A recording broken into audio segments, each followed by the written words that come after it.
The most obsolete idea is go to school, get a job, work hard, save money, get out of debt, and invest for the long term in the stock market. See, why would you save money when they're printing trillions of dollars? The gap between the 1% and 99% is massive. You see, it's not just money. You have to step back and look at the bigger picture. So what do you do? In every one of us is a poor person. There's still a poor person inside me. There's also a middle class person, and the middle class person wants security. They want that steady paycheck. And there's a rich person. And they're all inside of us, except that it's not taught. You're taught to go to school, get a job, and get a paycheck. You're not taught to how to get rich. If you read Rich Dad, Poor Dad, my rich dad refused to pay me. He said the paycheck was one of the most damaging things you could take in your life. He says the moment you take a paycheck, you're an employee, and that's the mindset. So my rich dad never paid me. It drove my poor dad, government employee, nuts. You gotta pay people, you gotta pay people. And Rich Dad was not saying that the paycheck was bad. He says you didn't want to be a slave to money. So as an entrepreneur, if Rich Dad folded, I just started another company. I don't need a paycheck. I don't need anybody to take care of me. If my government doesn't like me, I move to another country because they need entrepreneurs there. So the entrepreneur is not so much the business. The entrepreneur is really the mindset and the skill sets and the different set of rules. You see, I don't operate, small business does not operate in the same rules as big business. Entrepreneur is a mindset first, a skill set, and rules.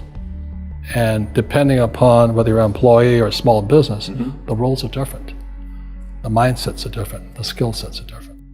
If you could say one thing to somebody who's never been an entrepreneur and they're thinking about making the leap of faith into becoming an entrepreneur, what could you tell them? Well, I'll just tell them the same thing that happened to me. My last paycheck, I still remember it clearly. It was one of the worst and the best days of my life. And I was in Puerto Rico. I was working for Xerox, and my boss gave me my last, it wasn't a paycheck, it was a bonus check. I think it was about $30,000 taxable. It's the only problem with that. So I got this check and I went, holy mackerel. You know what I mean? So I was excited, but I was also disturbed. And so this other guy comes up to me, his name was John, and John says to me, he says, you're gonna be back. I said, why? He says, because you're gonna fail.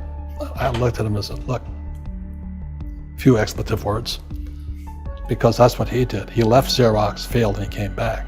And I said, look, you failed and you came back, but I'm gonna fail and I'm never coming back. And that's the attitude. Do you know what I mean? If you say, well, if I fail, I'll go back to mommy and daddy, then that's what you'll do. So if you fail, that's when I became an entrepreneur, because I had no money. I had no money for years. I didn't have a paycheck. But that's what my rich dad encouraged me to do. He says, when you don't have this paycheck, you get hungrier, smarter, and it's a test of your character. Will you become a crook? Will you become dishonest? Will you cheat and steal? Or will you become a better human being? So really, that's the benefit of becoming an entrepreneur, is you really find out who you are when you don't have anything. So you always have to look at the big picture. Too many people look at, well, what's going to happen to me? When you look at the big picture, you're also going to know that when something bad happens, something good's going to happen. But you got to prepare for whatever is coming. If you think next 20 years will be like the last 20 years, you're going to get creamed. When you and I go to the supermarket and we buy a carton of milk, we always check for the expiration date. But most people do not check for the expiration date on their brains. Instead of get out of debt, I get into debt. I just refinanced $300 million in debt. I went from 5% to 2.5% interest. I made a fortune. Every month, more money comes in because my cost of money has gone down. So while some financial experts are saying get out of debt, I'm saying learn how to use debt. See, when I came back from in Vietnam in January of '73, the first thing my rich dad said to me was go to school to learn how to invest in real estate. It wasn't real estate, it was how to use debt and taxes.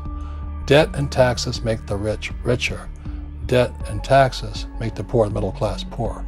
So all the rich guys who are doctors and lawyers or, those guys, they're getting creamed and they don't know why. Doctors are getting creamed. Oh yeah, they're making more money, but the take home is less. Sure. My doctor just yelled at me. He was happy. He says, "Oh, guess what? I finally made $1 million." And I said, "Yeah, this was just 3 weeks ago."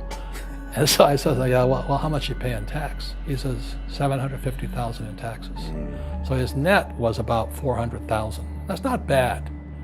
But when I make $1 million, I keep $1 million. And the reason is because I don't make it by working for money. See, if you work for money, you're taxed.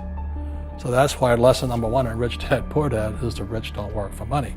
What we do instead is we create businesses as entrepreneurs. We acquire real estate. I don't invest in the stock market. Okay? So the reason is because as entrepreneurs, I have more control over my income, how much I make, and how much I pay in taxes. And because I'm an entrepreneur as well as an investor in real estate, I pay 0 tax. So every time I make, let's say, $1 million as an entrepreneur, I immediately invested in real estate and I have a 4-to-1 step up. So I put $1 million in real estate, I get $4 million from the bank. That's why I love banks. But the banks are screwing everybody else, terrible, but it's good for me. That's why you say when you print, it's good for you, but when you print, it's bad for people that work for money. Because when you print, savers get creamed and people who work for money get creamed. When they print, debtors get rich. You see, debt and taxes make the rich richer, and debt and taxes make the poor middle class poorer. When we have obsolete ideas, we get obsolete results. So what's happening for most people, the idea of going to school, getting a job, working hard, saving money, getting out of debt, buying your house because it's an asset, and investing for the long term, is obsolete. The world has changed. The world changed in 1971 when President Nixon took us off the gold standard and money became debt. What if we get rid of school? Then what would happen? Would it be better if we had no educational system at all? No, I'm saying education is more important before. It's just obsolete. There's Moore's Law which states information doubles every 18 months. In other words, everything's obsolete 18 months. So, and this is just a recent phenomenon. So when you come out of school, you're already obsolete. And that's why I'm the old guy, I meet my friends who went to Harvard. I went to Harvard. I said, yeah, that was how long, 50 years ago? Today, the banks are charging you interest to save money. In other words, banks don't want your money because they printed too much of it. And that's why there's this bubbles in stocks and bubbles in real estate and all this. People are dumping the cash because, as I said in here, savers are losers and cash is trash. And yet people are, well, I want a high-paying job. Well, that's an obsolete idea. Get out of debt is an obsolete idea. You should learn how to get into debt, how to use debt to get rich, and they'll never teach you about taxes. The reason the 1% is way up here and the 99% are going this way is because when you print money, 2 things happen: inflation and taxes. It's crushing them.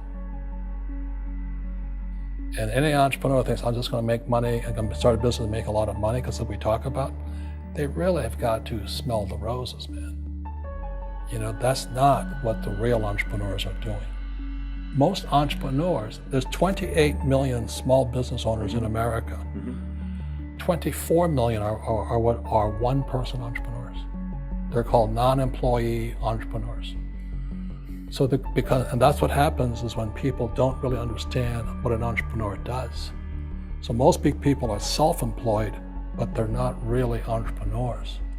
The self-employed pay the highest taxes of all, and nobody tells them that. Yeah, it's also called the entrepreneurial spirit, but what we were actually talking about was there's no such thing as a bad economy. There's external, you and I, we all have an external economy, but we also have an internal economy, and the willpower is to change our internal economy. So for me, I can see the good and I can see the bad. I don't really give a damn because I'm going to be rich anyway. But a poor person with a poor personal economy, all they're going to see is a bad economy because they don't know how to make money in any economy. And a middle class person, they have a middle class economy. What they want is a nice house and a steady paycheck and the job and the car. And so when you take their job away, to them, that's disaster. Well, since an entrepreneur doesn't have a job anyway, it's no big deal. So all I'm saying to people, and it's what Bucky Fuller taught me, is always two sides, you know what I mean? Unity is plural, at minimum two. So if you think the economy is bad, it's because your economy is bad. If you think that steady, employment is important, then you'll see an economy without jobs. Your economy versus the external economy. What you control versus what you can't control. I can control. Yeah, it's called an internal focus versus an external focus.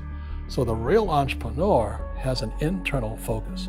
That if they fall down, they say, "Oh, this is good, because I'm going to go up higher." The average person will fall down and say, "Oh, I'm going to take some Prozac," or somebody has a mistake. So, "Oh, the mistakes don't matter." Well, mistakes matter. It means you didn't know something. But a real entrepreneur, whether they fall down, they always can go up. They can stand back up and go higher. That no matter what happens to them, they get stronger and better and smarter and happier. But a person with a weak internal mindset is that they're so afraid of what happens, it generally happens. Like, people who are afraid of losing their jobs, they generally lose their jobs. You know what I mean? Yeah, so everything comes through you. Yeah, so the entrepreneur first job is to control inside here, not outside there. The moment you take that paycheck, you're an employee. You've got to be stronger than that. It's about inside control.